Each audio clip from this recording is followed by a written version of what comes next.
great day to be a Wildcat.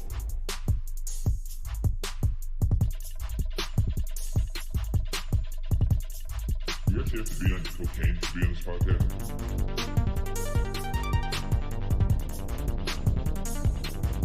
Cocaine.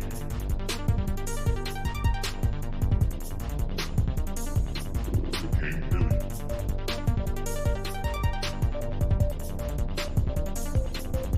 Cocaine.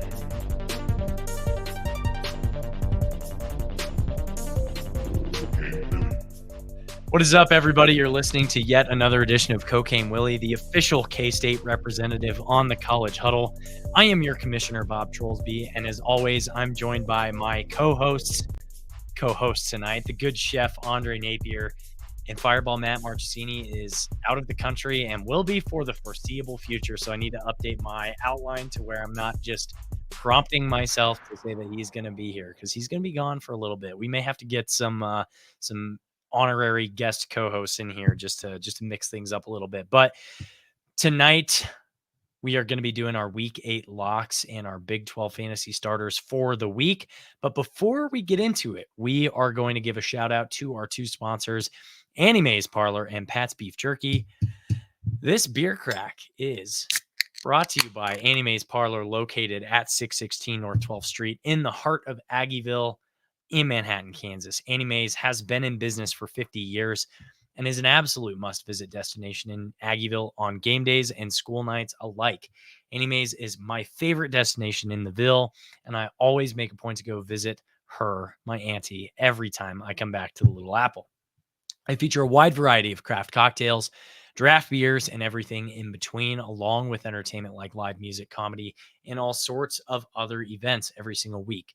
Check out their website, www.antimaze.com, to get a list of their upcoming events, including next Tuesday. They will have Jesus Christ Taxi Driver performing at 8 p.m. Central Daylight Time. Obviously, they are doing a ton of cool stuff all the time, so go visit your auntie in MHK at 616 North 12th Street in the heart of Aggieville, and be sure to tell them Cocaine Willie sent you.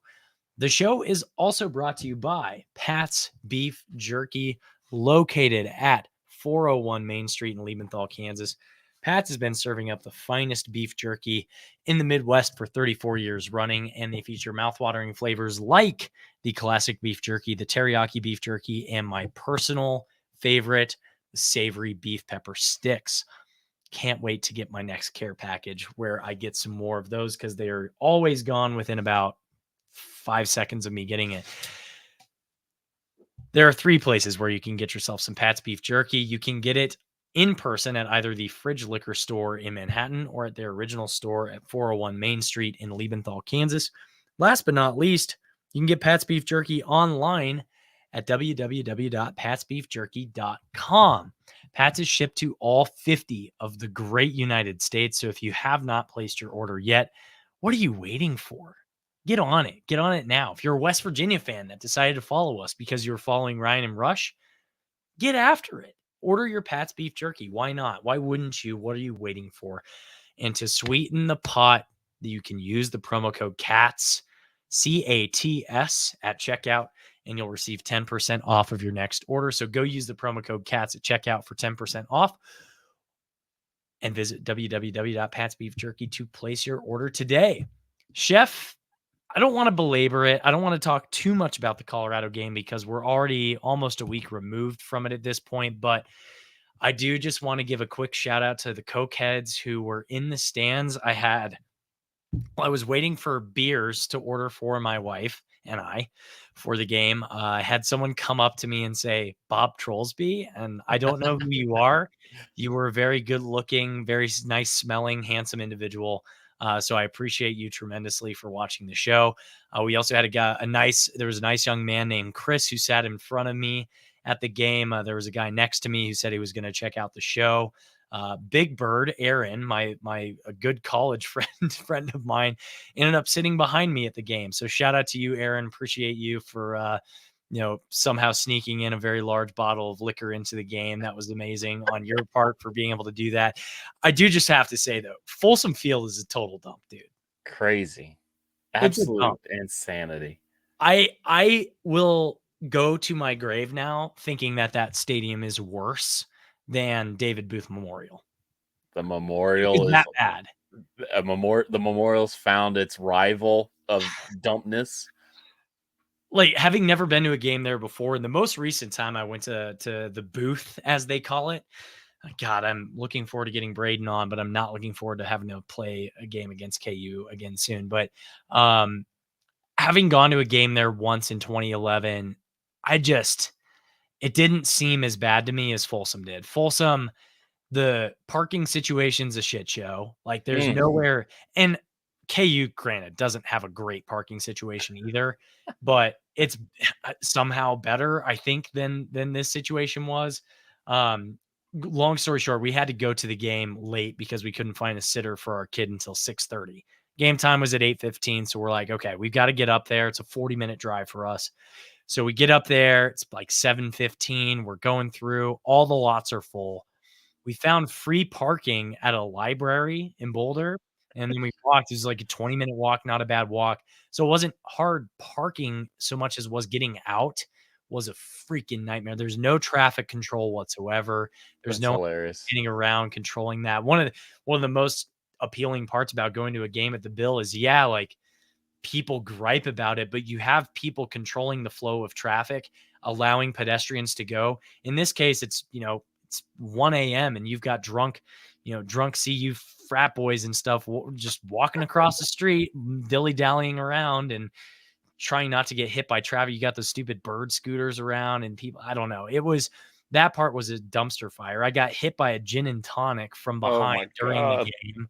There was a fight that broke out. Everybody's seen the video by now, but there was a fight that broke out a section over from us. They started throwing trash onto the field.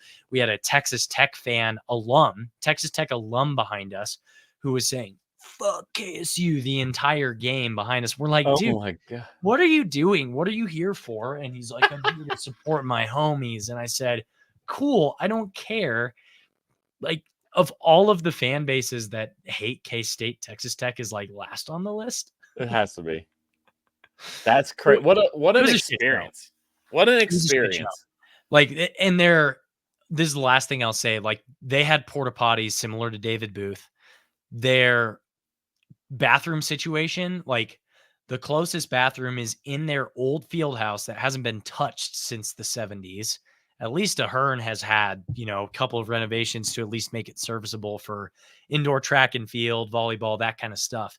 But this place hadn't been touched. I mean, it was 30 degrees warmer than it was outside. It was like 90 degrees in there.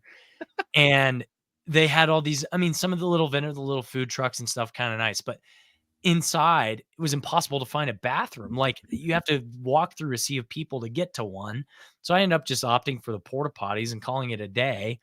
But I'm like, dude, the bleachers, they were just allowing fans in who didn't have tickets. We overheard people talking about that. We had people doubled up in the row in front of us. So I had to stand the entire game because they were doubled up. They wouldn't sit down. It was of all the games I've been to, it was the worst fan experience I've had as a away fan. And I'm not exaggerating, and I'm not saying that because I went into that with an open mind, and I went into it knowing that living in Denver, I've got a ton of friends that went to CU, coworkers that went to CU. They've all talked up Folsom. I had a great kind of open mind going into it, and I was looking forward to the experience. And now I'm like, I'm never going to go back to a game there, one, until they renovate it, or two, unless K-State's playing there. That's crazy. I mean, from how, I don't know how many miles away I am, 2,000 miles away from Colorado, on the TV on ESPN. It looks fantastic. It does. I mean, it looks phenomenal on TV. It looks great. I mean, the fan experience looks awesome. It's a sea of people just all standing up. You kind of get that, feels like college football. I mean, It does. It does. but you got all the celebrities out on the field. It just made it seem like it was a party in there.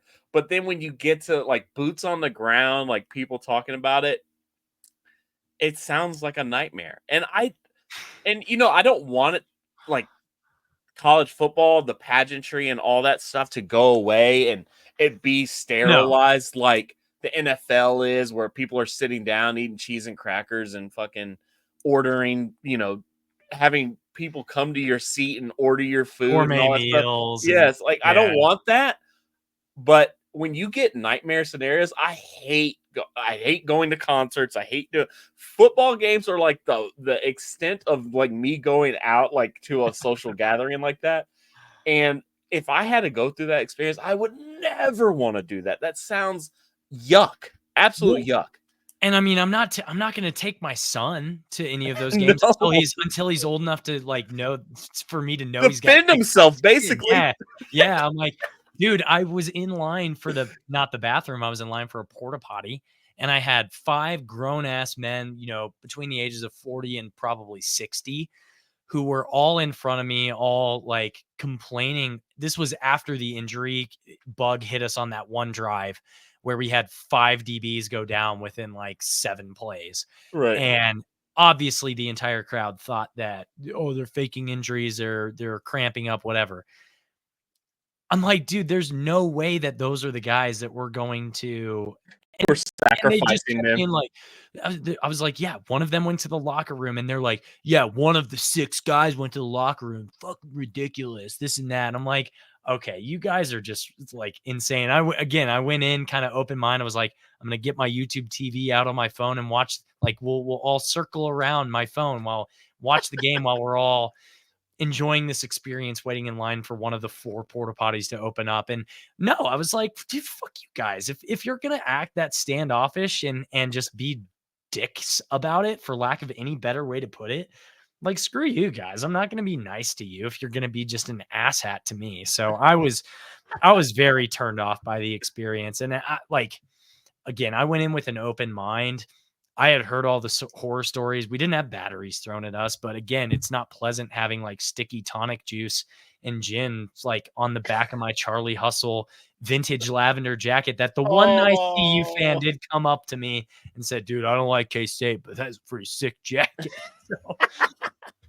That's you love to hear that. And real, like, we can move away from the Colorado game, but the last thing that I'll say is, talking to Dave talks Buffs. Yeah. And another lovely human. Yes, great guy. Love having him in the network. Love having him on the huddle. But the comment section and the fans, and I'm relishing in it because we're, like you said, we're a week removed from it, and I still can't get enough of the comments and all that stuff, because it just fuels me for some reason, that to see the arrogance. One, I mean, they're a good team. I'm not gonna lie and say they are. They're a good team. Win out. I hope they win out. I want to see them prosper, but the arrogance of this fan base that I cannot imagine were fans of Colorado 3 years ago. There's no way it's possible. And because the people that were fans 3 years ago are guys like Dave Talks Buffs. Yeah. You got humans like that have been through the fire, and they know what my good buddies, Riley, who went to school there, 13 years ago and has only experienced shit sports for CU, with the exception of like one good year in football where Mel Tucker like lightning struck twice that year for whatever reason. And then, Tad Boyle might get things rolling. I don't know on the basketball side, men's basketball side, but women's hoops is good for them. But yeah, to your point, I mean, with the exception of the Prime fans who are like, there are a lot of Coach Prime fans who are black folks who are excited to have seriously, who are black folks who are excited to have a black coach who's succeeding and prospering in college football. And, black enrollment at CU has gone up like exponentially since he's taken over there. Like diversity and all that stuff has been a huge like positive byproduct of this for CU. But so respect to them, but it's also funny because you'll have like, we were at a bar the night before in Boulder, and these Coach Prime fans came up to us. They're all from Arkansas, and they're like, yeah, we're here for Coach Prime, and we're here from Arkansas, and we're SEC territory, but we're here for Prime. Like, go Buffs. But we're here for Prime. And Yeah. he said that like 5 times to us. We're like, okay, cool. That's so funny. I mean, and it comes with the territory because he is a a lightning rod of a figure, and that's Yeah. with the media and everything as well. Because you got guys like what's Acho and Yeah. uh whatever them on the faculty or whatever facility or whatever they're called on Fox Sports 1. They only talk about Prime when he wins, and if they lose or get embarrassed or anything, they'll never hear about it again until A-list. until they win again. And it's just so funny because I mean, I want them to prosper as much as they can, but it's just they live in a world that's only gold, and there's no rust or anything around the program ever. But when they lose, you've got to accept it. You've got to Yeah. embrace it and not make excuses or anything like that. So it's just funny to look at the comment section and read all about it, and just enjoy that they fail every once in a while, especially to us. So yeah, that's all I'm gonna say about Colorado. And I'm sorry that Yeah. you had a shit Oh, it's experience outside of the dub, which had to make it feel good. I've been wearing purple every day since, and I got at King Supers, that's our Kroger affiliate out here. At King Supers, my bag checker yesterday was he's like, "Oh, you really had to wear that today?" And I was like, "Fuck yeah, I had to wear it today. I got like shit thrown at me in this game. I'm gonna wear this thing with pride." And then the next thing he says, like, "Yeah, you guys, you won, you played a good game, and man, Shiloh got cooked." I was like, "Dude, yeah, he got absolutely I wrecked." love that, dude. I love that. But yeah, And the last thing I'll say, Coach Prime, I have to respect his post game presser where he gave Kleiman his flowers. He gave K State a lot of credit in that press conference, and I respect the shit out of him for that because you hear a lot of negative stuff about Coach Prime in the media, positive, whether it's warranted or not. I think that at the root of it all, I think he is genuine, and sometimes he doesn't have a filter. And I think he was genuine in his commentary on Coach Kleiman. He clearly respects him and admires him for coming up from the FCS ranks as well as yep. another coach who's come up from the FCS ranks. So I respect that. Not I'm cheering for them the rest of the way this season. Whether they want me to or not is a different story, but I'll happily see them win out. I'd be fine with that. But I do want to get into week 8 locks, which are sponsored by Annie Mae's Parlor.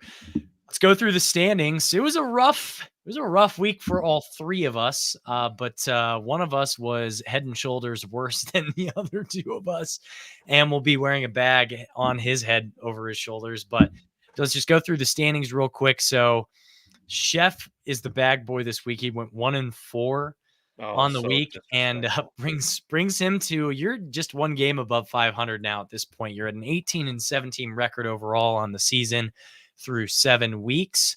And Matt and I were 2-3 on the week last week. So we are 21-14. Matt's in the lead, 21-14 overall. Damn. I am 13-22 overall. And I'll just go through the picks from last week. So Chef missed on Utah -6.5, missed on UCF -3, missed on West Virginia +3, My hit God. on LSU +3.5, missed on UTSA -6.5. Any commentary on your week last week? I mean, the Big 12 is getting so hard to predict. I mean, it's impossible. Like, I don't know how you guys even got one. It's just so hard to predict these games. I think we're starting, maybe that's going to change pretty soon because I think we're starting to see the cream rise to the top. And it's just, and I got to stop picking these road dogs. I just got to stop doing it. I have to. Maybe road favorites, but road dogs, I'm done doing that. That is dead. And then I probably, surprise, you go look at my picks and I have some road dogs on there. Whatever. It doesn't matter, but it is tough because I was really solid on the national game. I knew that was going to happen. And these sicko games, man, I don't, maybe I just need to find my wheelhouse and go like just straight action all the time and just figure it out. I was a big fan of Action last week in my Yeah, pick, you so got it. You got I it. did. I'll go in reverse order since we're talking about it, but I took 0-5 Kent State +7 to cover versus 1-4 Ball State. That one hit. My national game, because Will Howarded. I had Ohio State -3. That missed at Oregon. Even with the field goal, you still would have missed. Just letting you know. I'm aware, but I just that was I mean, He played a great game though. Outside of that, yeah, that was a game that happened. I'm gonna go I'm gonna go through the other one. So Riot Bowl, I took West Virginia +3. That missed versus Iowa State. I took BYU -4.5 versus Arizona. That one did hit. And then Utah, I had -6.5 at Arizona State. That one missed as we were watching at a bar called The Attic in Boulder, Colorado the night before. Matt's picks. He took BYU -4.5 versus Arizona. That one hit. He missed on West Virginia +3 at Iowa versus Iowa State. we He all took missed. West Virginia. Yeah, so yeah, funny. we all did. He missed on UCF -3 versus Cincinnati. He hit on USC +5.5 versus Penn State, and he missed on Georgia State -1.5 versus Old Dominion. Shout Who out to Old Dominion. That was they won by what, like a touchdown? It was like 24-17 or something. shout out to Hampton, Virginia. Gotta love it. Or Newport. No, where are they at? Yeah, they're in Hampton. Sure. Okay, bag boy. Okay, bag boy. Let me don the merchandise. Oh, hold on. I need to keep that on. I need to keep those on. Nice close shave right there too. Yeah, beautiful bald head. Big bald head for the bag. Bag boy. Shout out to Pat's Beef Jerky. Pat's Beef Jerky, apparently the honorable bag boy sponsor every week. So I'll go ahead and kick it off, and we will get Matt's picks later this week. So I may have to splice that into the video, or he'll tweet it out, whatever we end up doing. Just look out for a tweet about it, or wait until we're done with this segment and I'll splice it in. But I have Colorado +3.5 at Arizona. I think Colorado, I like them in the bounce back spot here, despite not having Travis Hunter, or maybe Travis Hunter is going to be, I think I saw a tweet today that he's going to be healthy. And sounds like he's going to play, brother. Horn and Hunter, right? Yep, Horn and Hunter. Omarion Miller. He's out for the season. Sounds like he's done for the season. And, maybe even Shiloh Sanders back to the bench.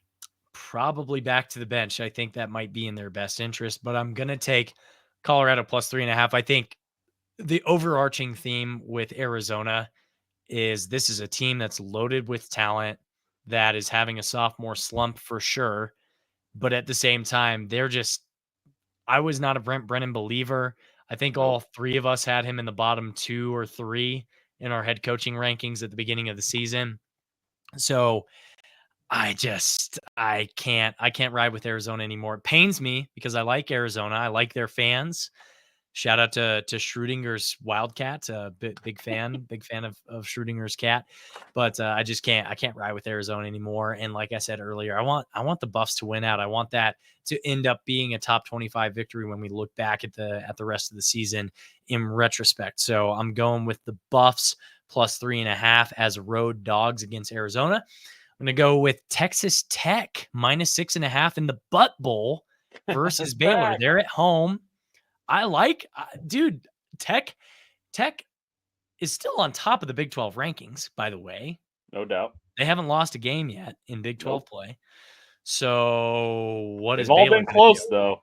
I don't care. I don't care. Baylor sucks. Dave Aranda might get fired after this game. I don't know. When is he going to get fired? I feel like the chopping block for a couple of the coaches in the Big 12 is creeping around this time right now. It's getting close. I wouldn't be surprised if the Grim Reaper comes for Dave Aranda after the Butt Bowl, but I'm taking Tech -6.5.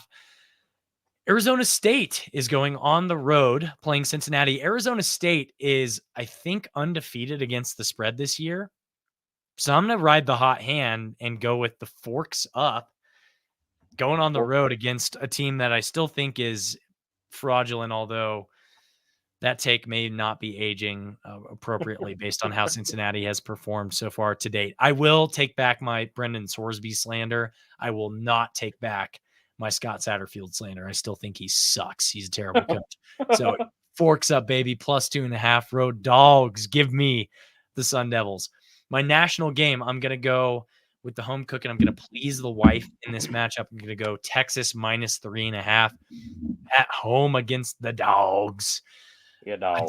Dude, Georgia has to prove me.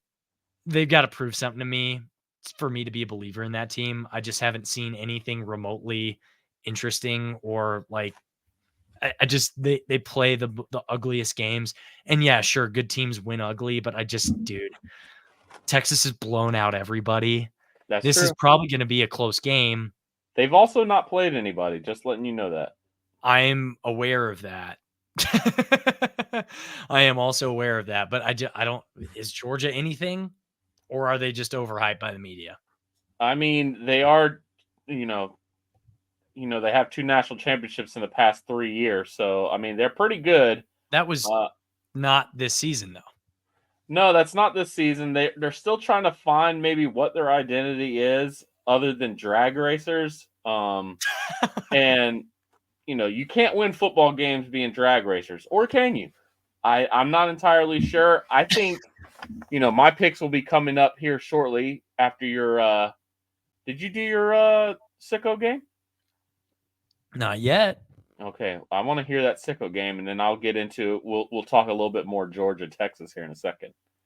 So in my sickos matchup, I've got the UAB Blazers 1-5. UAB, the Fighting Trent Dilfers, who it was brought to my attention by other fans on Twitter because I had that Iowa State tweet go viral for whatever reason, that UAB hates their colors more than Iowa State. Apparently, they hate their team colors, their school colors. But I'm going to go with the UAB Blazers. They're 1-5, going on the road against 2-4 University of South Florida, the geographically challenged Cows, as the UCF Knights fans like to remind us.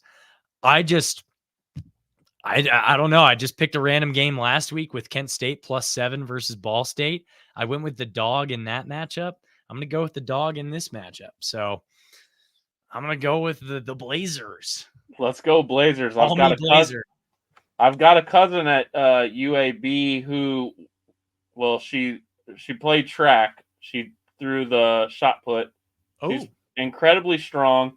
Shout out to the Millers. Love them. I doubt they're listening to this podcast, but great family. Love you guys. Now let's get to these picks. Bag Boy is trying to redeem himself, and maybe I'm just like crazy, and I probably am, because I'm going KU -6.5 versus Houston. You have to get it done.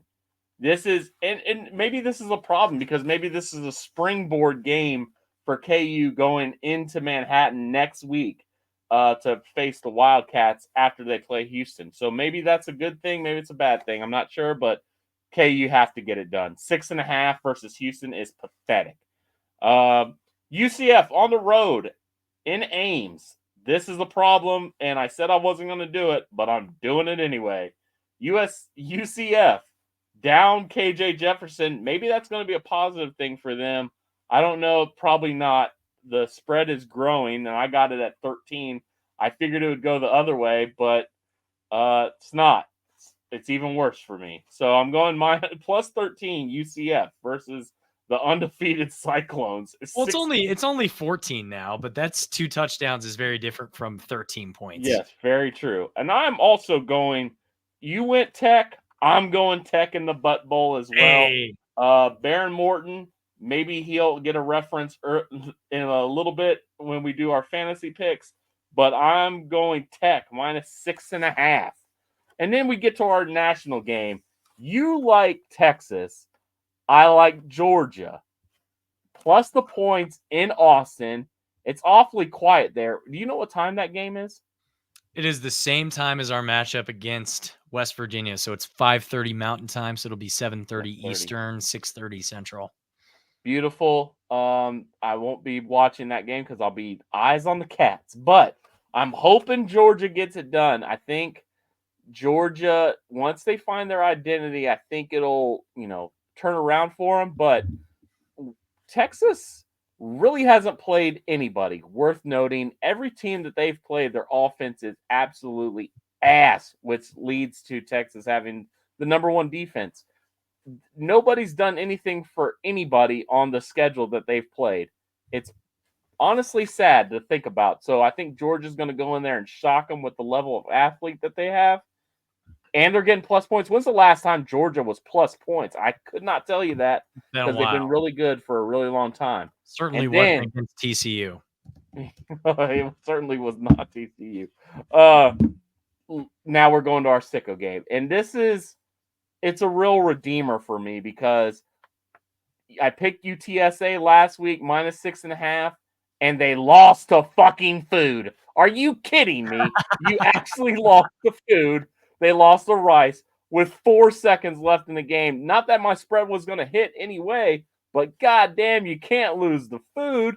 And Dude, they did. the shine has completely come off of Jeff Traylor at this point. Oh my God, has it ever? That's crazy. He could have had the A&M job if he wanted it, and he stayed at UTSA.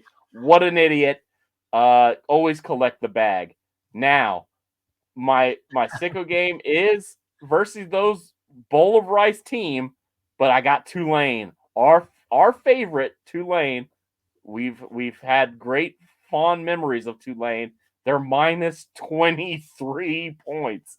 Holy crap. But, Darren Mensa, he's going to light it up. He doesn't lose the food. He probably puts a little bit of soy sauce on his rice, if I'm being completely honest. Maybe a little cheese if he's feeling crazy. But I like cheese and rice, and I think he's going to dog walk those bowl of rice asshat owls. Let's go, And Tulane. Roll wave. Tulane is also coming off the bye, and they're coming off of a victory against my UAB Blazers, where they put up 71 points in a 71-20 victory against the Blazers at UAB. Let's go, Tulane. Roll wave. Roll wave. We'll either throw it over to Matt for his locks, and you will be seeing or hearing that happen here momentarily, or you won't. And you're back, and we're going to go into our Big 12 fantasy starters in standings, which again, we'll talk about Matt's contribution to that at some point. So we're in a weird position right now. We're about halfway through the season, a little over halfway, depending on the team, depending on if you've had your bye. I think everybody's probably had their bye by now, but have you had both buys? I don't know. There's 2 buys this season. Long season. Anyway, I have 2 quarterbacks left on my roster, one of which is out for the season in Cam Rising, who I have not started yet this season, and one who has just been benched in favor of a freshman, and that's in KJ Jefferson for UCF, who I have 3 starts out of so far this season. So I've got 1 start remaining for KJ, and I've got 4 starts remaining for a quarterback who is no longer playing football, potentially ever.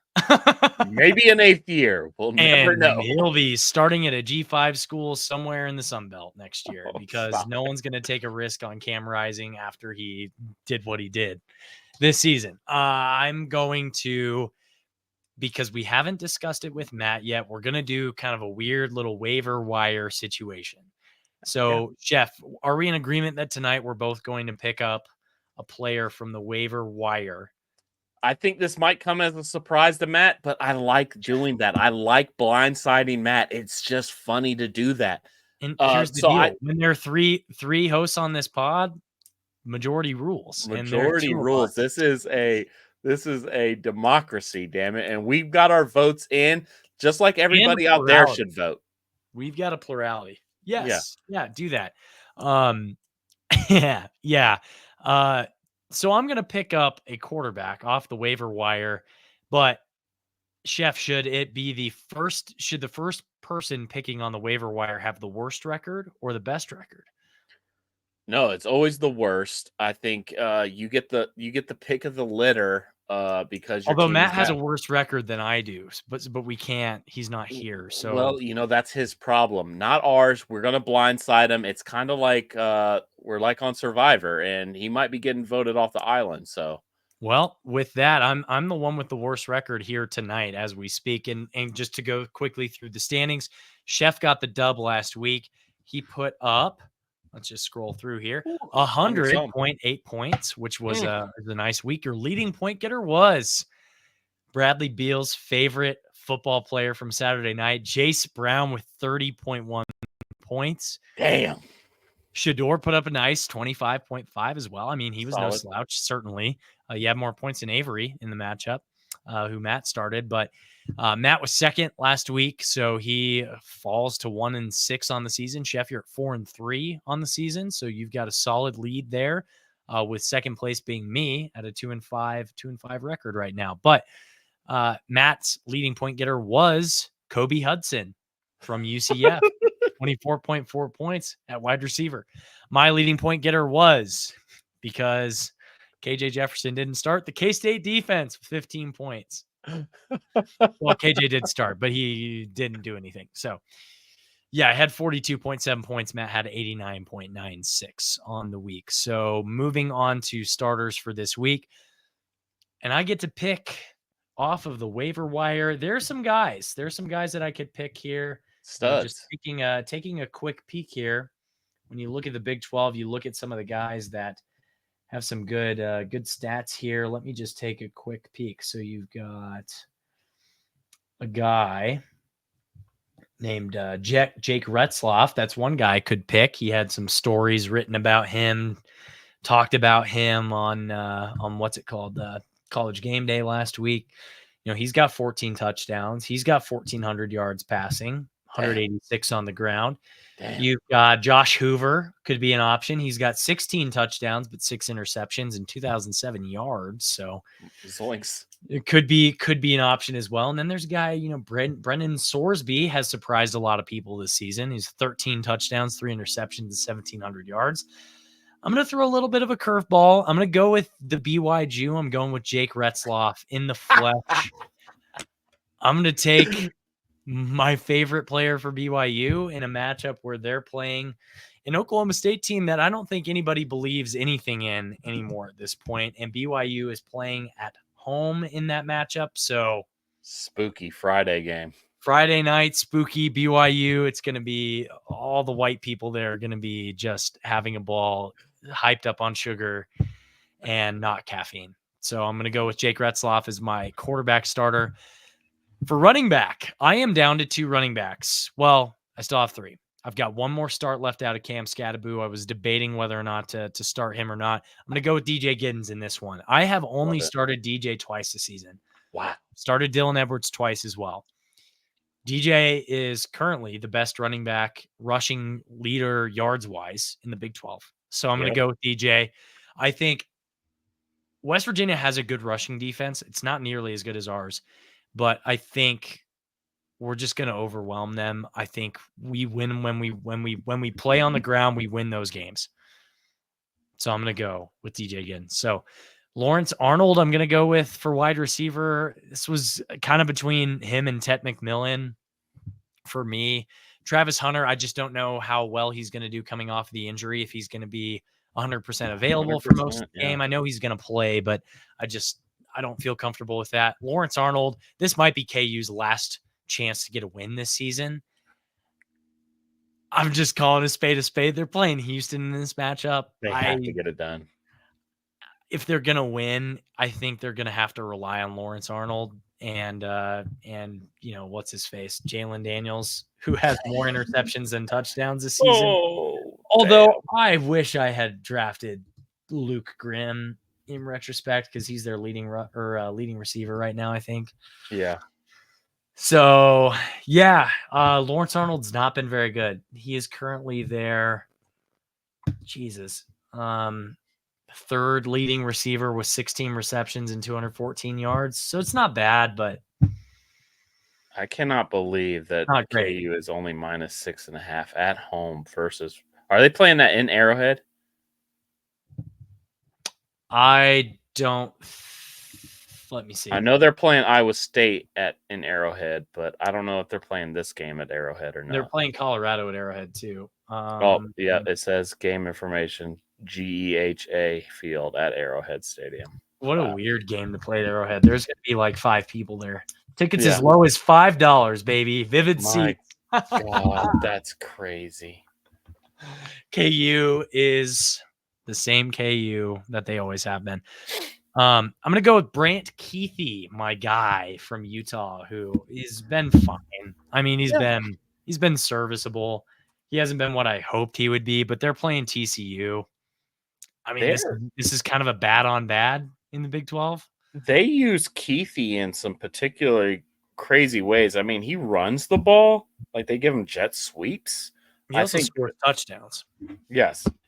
And I think that's so – I mean, that's so – he was their second leading rusher last week.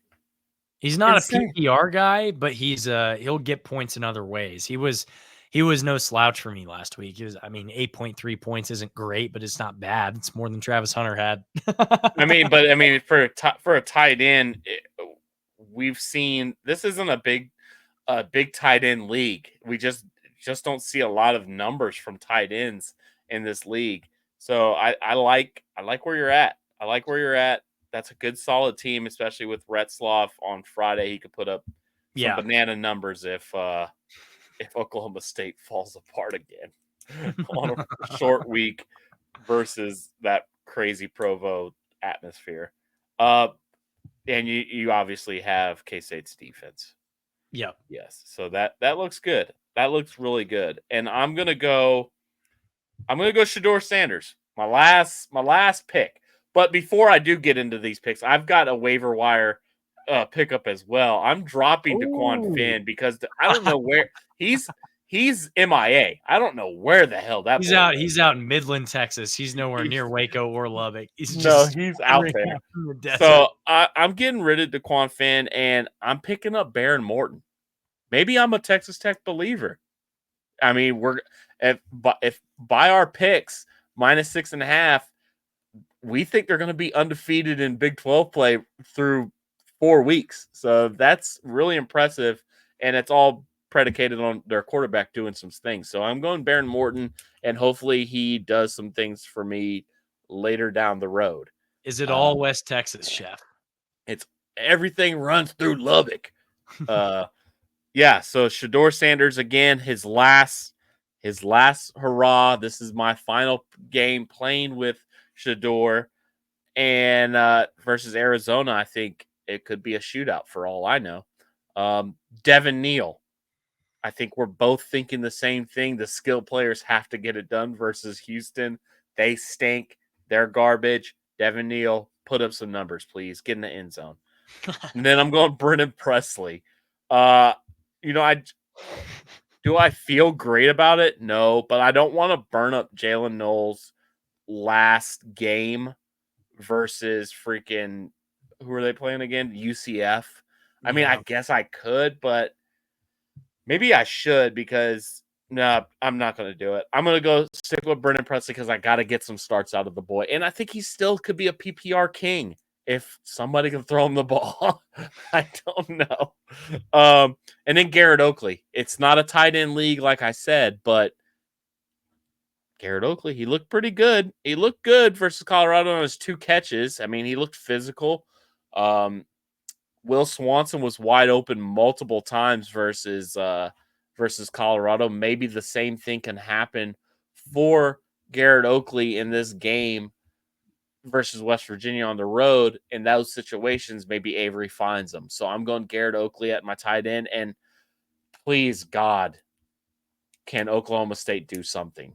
Just that would be probably the biggest shock if Oklahoma State could do something on Friday and, shock the world. Come on, shock the world for us, please. So they won their first 3. They started 3-0. They've lost their last 3. So they're 3-3. What are the odds that they go 6-3 by the time we get through 9 games? 0. 0. There's no way. I mean, let's look at the schedule. Let's look at the schedule here. Let's see. They got UCF, so that's already a strike 1 right there. I don't know how they're going to win that. They've got BYU, Baylor, and Arizona State the next 3. It's Arizona not State's impossible. tough. It's not impossible for them to win those, but it's also based on how they played so far. I mean, this Big 12 standings right now, you've got Oklahoma State, Baylor, and KU in the bottom 3, That's so funny. which And 3 Utah's years ago, Oklahoma State and Baylor played each other in the not in the Big 12 championship game. Yep. KU was a 9-win 9-4. team last year. And look right above them. TCU was playing in Natty 2 years ago. And look right above them. Utah. They're 1-2. Jesus, I mean, realistically, the only team that is like reaching expectation is K-State. Yeah. Or I mean, there are teams that are exceeding it, certainly. No, I mean just like reaching what like the potential, what everybody thought was going to happen. Obviously, you got teams exceeding, but there's a lot of teams exceeding and there's a lot of teams not living up to expectations. And K-State is kind of right where, I mean, Iowa State too. I think Iowa State was a lot of dark horse picks For sure. for to be pretty good. So I don't know. Most people in our circle didn't believe it, but a lot of national and Big 12 writers thought so. Yeah, I mean, this is one of the weirdest years, certainly. But when you talk about underachievers, I mean, you've got, just looking at this right here, you've got Arizona, UCF, Utah, Oklahoma State, KU. That's probably it as far as underachievers. And then you've got overachievers. I would definitely put BYU there. Yes. Absolutely. Texas Tech, you could make an argument. I mean, a lot of people believed in Texas Tech last year. They were dark horse too this year. Yeah. So maybe they're kind of at or maybe I think they're definitely exceeding though. Exceeding, but like maybe at some people's expectation. I mean, one of my good friends who is a Texas Tech alum, he thought they'd go, 9-3, 8-4 this year. So that, I mean, you could drop 2 games, 3 games and still be on track for that. Certainly. They did get rode off a little bit from their start that they had with the way the Washington State game went. And yes, the very first game when they needed overtime to beat a FCS team 52-51 or something like that. Insanity. So yeah, I think they've gone to the depths of where I think their worst is, and I think they're kind of, riding the high of where they potentially could be. So Texas Tech has exceeded just in Big 12 play alone. For sure. Arizona State's more than exceeded. They weren't even supposed to win more than 3 or 4 games. Yep. They're at 5-1 on the year so far. Cincinnati's overachieved. Yep. From what literally everybody thought. Colorado, I would argue they've overachieved because they've met their win total from last year. And you don't know what you're going to get with that team. And that's been the whole argument against Coach Prime, is like he reloads his roster every year with a brand new set of players through 2 years now. So you don't know what you're going to get, but they look like a good football team. And they very well, looking at the rest of their schedule, they could win 8-9 games. I had them at the beginning of the season when we did the whole schedule breakdown. I had them at 8-4. I just think, when your best player is your quarterback and he's really, really rock solid, he's damn good, he's going to give you a chance. And the whole week we're talking Colorado again. I love doing it. Maybe get us some clicks. But the whole thing about it, this whole week leading into the K-State and Colorado game, was game script. That Colorado can never be wrote out of a game. Their game script can never be taken away from them because they have such elite athletes at the wide receiver position and a fringe, maybe potentially first overall pick at quarterback. So they can never be taken out of the game and never be flipped on their head where they're going to completely lose it. So yeah, I think Colorado is going to be in every game and their schedule is favorable. Yep. And then you got West Virginia, Arizona, UCF. That's 3 teams in a row that have underachieved compared to where they were position to be. Last year. UCF was The everybody. dark horse. They Everybody and their dog's dark horse for the season this year. They've now benched KJ Jefferson because everybody thought he was going to be Cam Newton 2.0. These teams are all 3-3 overall, and they're either 2-1 or 1-2 in conference play. But West Virginia, they've underachieved. Arizona, they've underachieved. Has West Virginia underachieved? I mean, did you realistically? I mean, obviously, we think you should have won the Pitt game, but no one and their mom thought they were going to beat Penn State. Well, West Virginia fans did. No way. There's no way you actually thought you were going to beat a Penn State team. I think they were. I think they did, but I think they were basing it off of last year's Penn State team, not Andy Kotelnicki's Penn State team. Yeah, it's fun. It's fun watching that. I'm not gonna lie. It was fun watching that UCF. They had it not in crimson and blue. Yes. And it's reached a different level. Like they were doing some funky stuff. I mean, they had the one boy, the tight end, he had 17 catches and like 240 yards receiving, and he snapped the ball. He was the center on the play, snapped the ball, and caught a touchdown on the same play. So freaking funny. He's running a flag football offense with pads on it. It's so funny. Oh my God. I mean, Houston being 1-2, maybe them having one victory surprises me a little bit, but like kind of, I mean, they could lose out and they would be right where everybody thought they would be.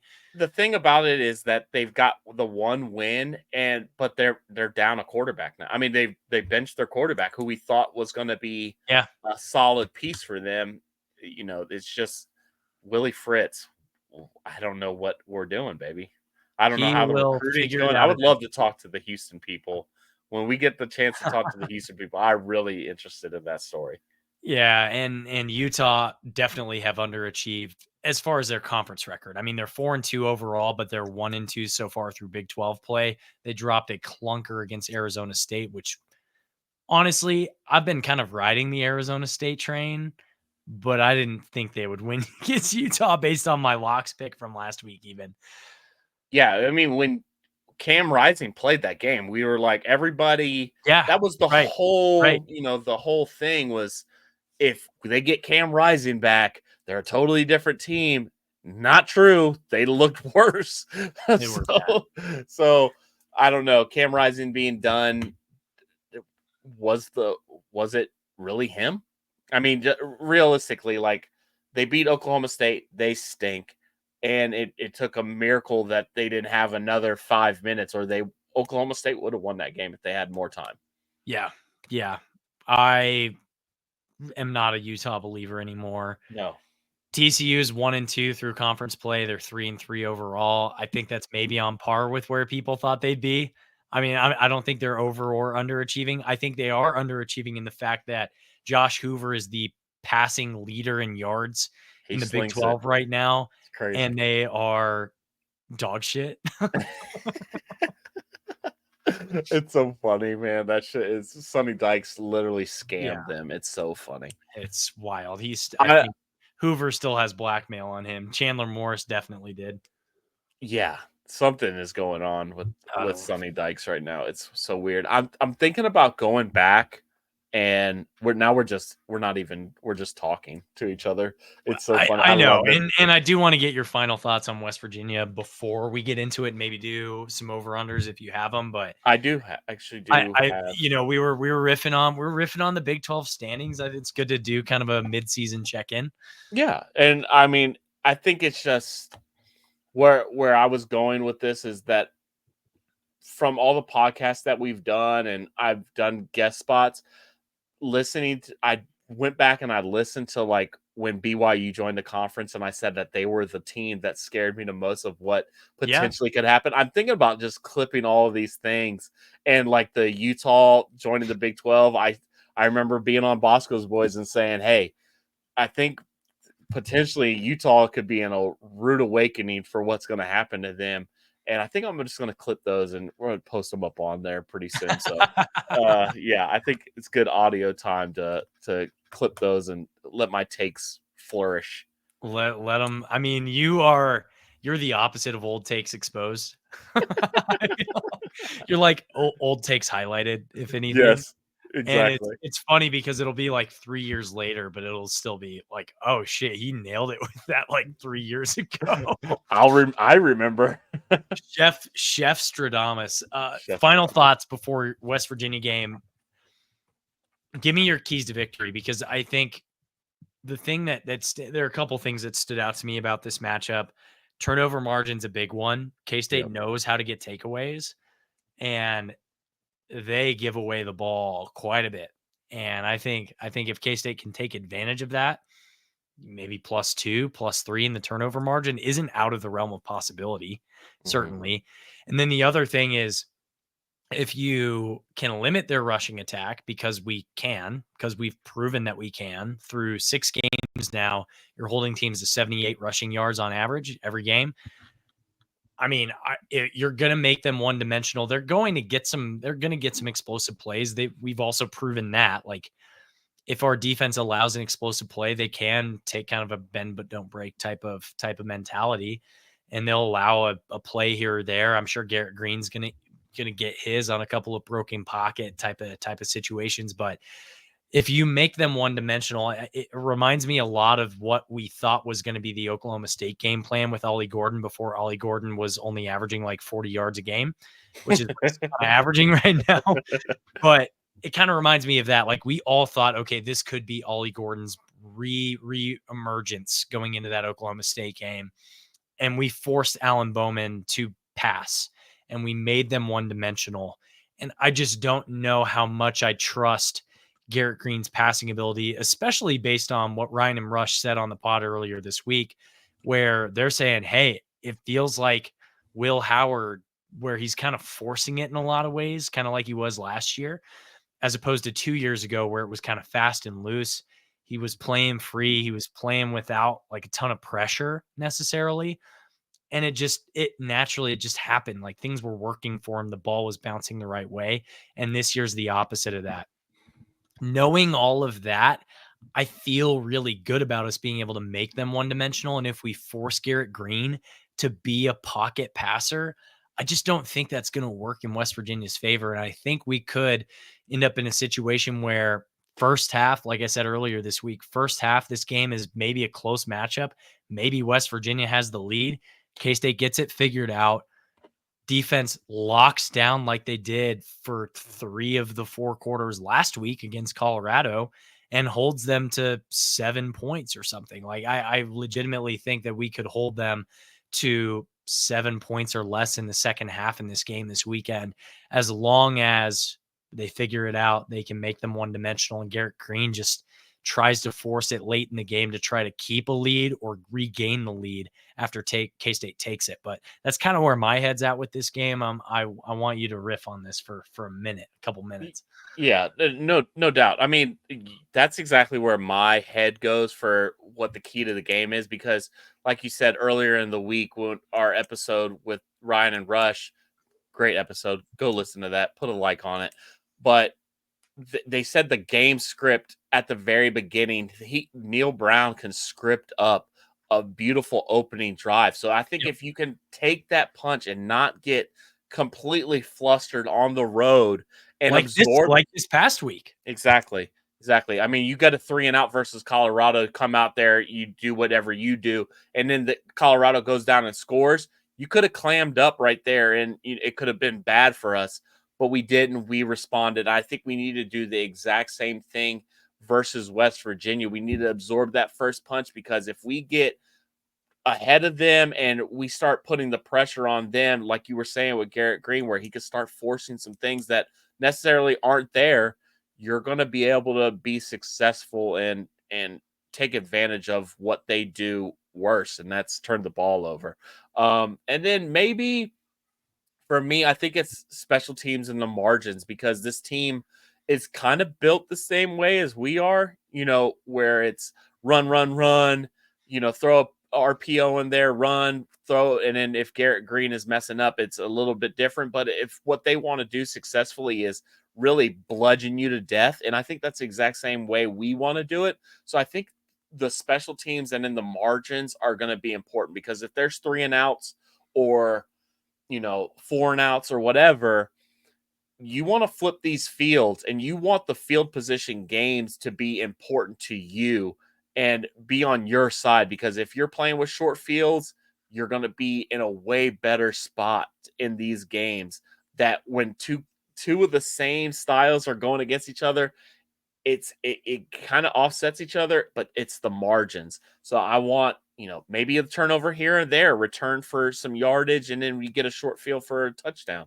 So it's the same way with the punting and the same way with the kickoffs. Maybe start fair catching some of these kickoffs, Mr. Yeah. Rice. I'm just saying. But yeah, so that's where I'm at. I got some over unders if you want to get spicy. No, my last thing is you if they get penalized or if we get some negative sack yardage against them, we also can't end up in a situation where it's 2nd and 28.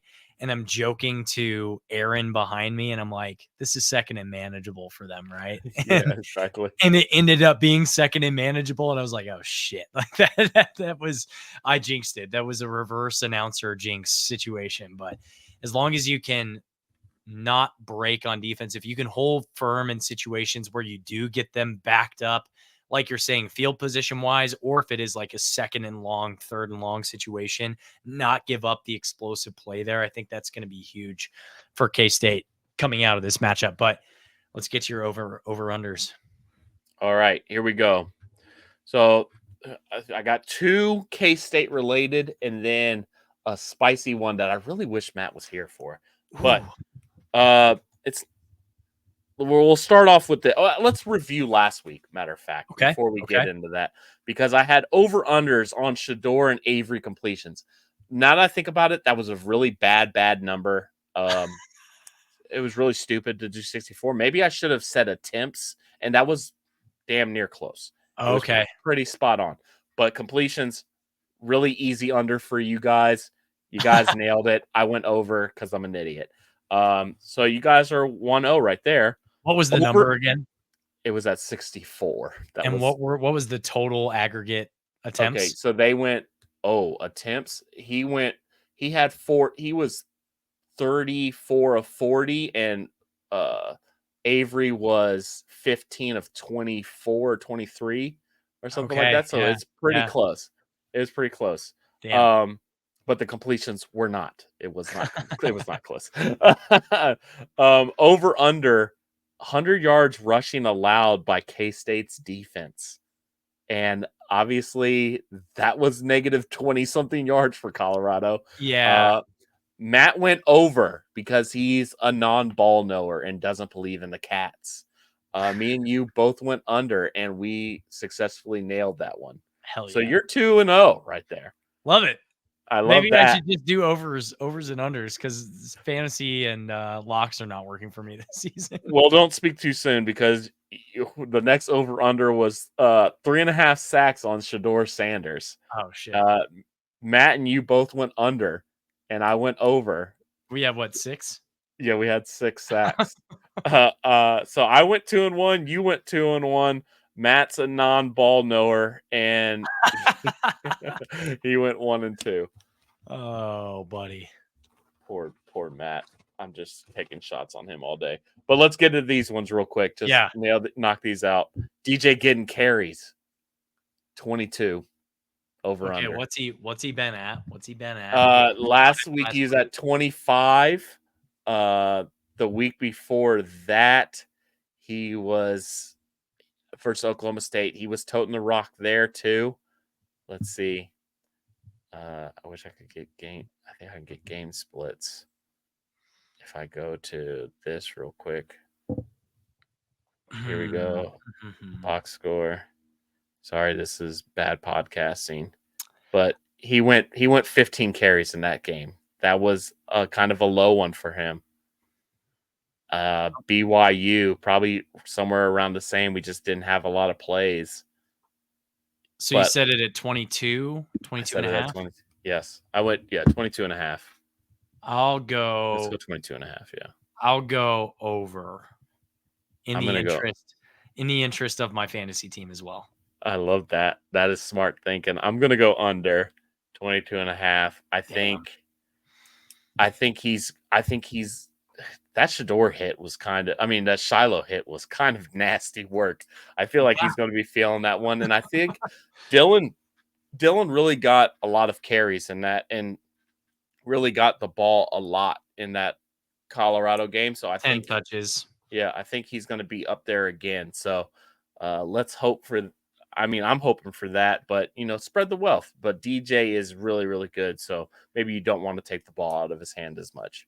Yeah, and I And almost with Avery, potentially not running as much, the over could hit. I know that people like to say that Dylan can run between the tackles, but I would prefer to see him schemed in different ways than just trying to run it straight up the Yeah, gut. Because I feel agree. like most of the times we've seen him the last couple of weeks, they've just been he runs into a brick wall, kind of 1 yard or right at the line of scrimmage. So I hope that they can do some better scheming if we do need to share the distribution between him and DJ, and also a guy like a guy like Joe Jackson as well. See him maybe in the mix potentially, but we'll see. Yep. My next one. This could be shaky. Chris Tennant field goal attempts, 1.5. Oh, over. I like it. Yeah, over. I'm going.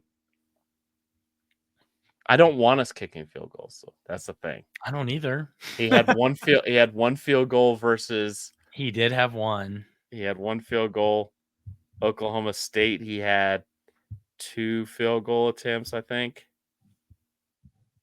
And I have us winning 33-21. So depending on how we get to that score, that could mean 11 field goals. Or Actually, he attempted no field goals in the Oklahoma State game. Oh, geez, that's kind of crazy to think about. Yeah, he had 3 field goals versus BYU. Obviously, we scored 9 points. Yeah. So I'm at 1.5. I think is a good number, and you took the over. I'm gonna go over. I'm gonna take the under. Oh. And then my funny one that I thought was a little goofy. Big 12 head coaches fired after this week. Oh my God. I said it at 0.5.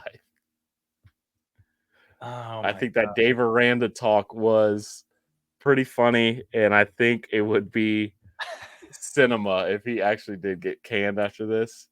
And I think, Neil Brown's not off the table either. And I don't think anybody else is, though. Mm-mm.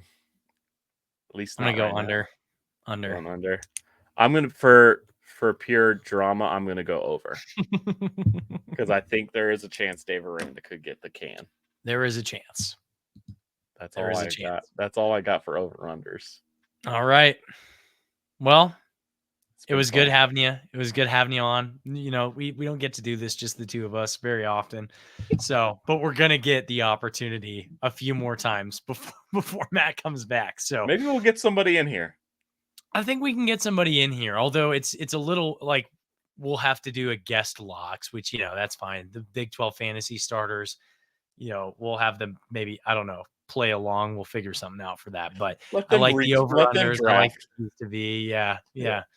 Draft from whatever we don't have and see how it goes. See if they can get the win with like a Brendan Sorsby or Josh Hoover. Exactly. That'd be funny. Yeah, let's do that. Okay, I'm gonna see if someone can make it next week. But with that, that's gonna do it for us today. Once again, we're gonna shout out our sponsors, Pat's Beef Jerky and Anime's Parlor. Remember to visit patsbeefjerky.com and use the promo code CATS for 10% off your next order. Additionally, we are the K-State representative on the College Huddle, which is the largest community of fan-driven content in the nation. Check them out at thecollegehuddle.com and follow them on social media at College Huddle. Last but not least, you can follow our show at Cocaine Willie on YouTube, TikTok, Twitter, Instagram, or follow us individually. I'm at Bob Trollsby. Chef is at Chef Andre Napier, and Fireball Matt is doing whatever he's doing. Chef. Cocaine's hell of a drug, baby. We are all coke and no joke. Wildcat country. Let's ride. Let's ride.